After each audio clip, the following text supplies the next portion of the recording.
It has ultimately taken me 259,000 seconds to realize that at 14 years old and 3 days past, I cannot grow any younger. I have finished painful, syntonic, Big Brother's vodka tonic seconds of, when is the next second? I need to write this down, but I don't know how. Moments.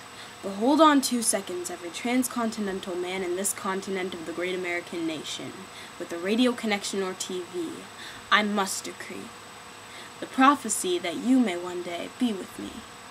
True prophetic dream, you could wake up next to this young, half-black, half-white girl with a ring on her finger at age 33 and a curly mess of poofball brown hair in your mouth every morning. So, scary, right?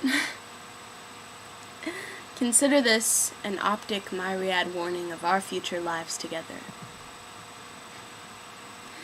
Look at me, and let this poem ring into your eardrums until your bones decay in maple leaves when your fate has come to visit you. I really don't know what you saw in me, but let me entrap you into a little secret. I have dreams that we have the same traces of Caucasian, Scottish, deep, hometown Creole, fierce lover, Italian, Portuguese, and questionable Arabic Russian. That makes our two skins the yellow light black tint that once made our little classmates yell chink.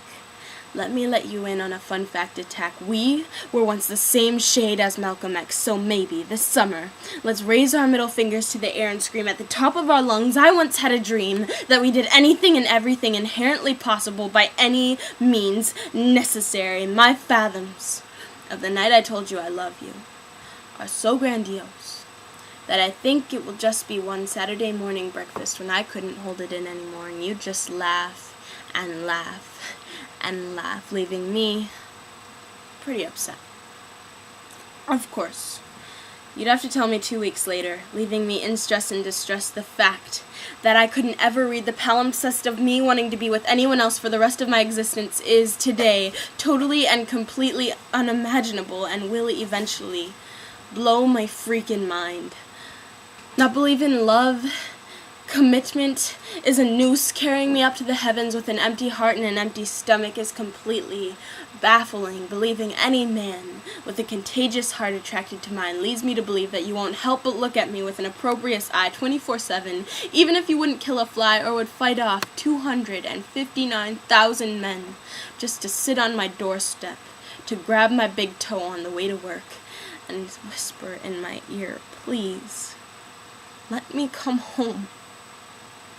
You are probably the most nonpartisan being I have ever met, and maybe, just maybe, we won't end up linked. Maybe I pass you on the street and just pass you.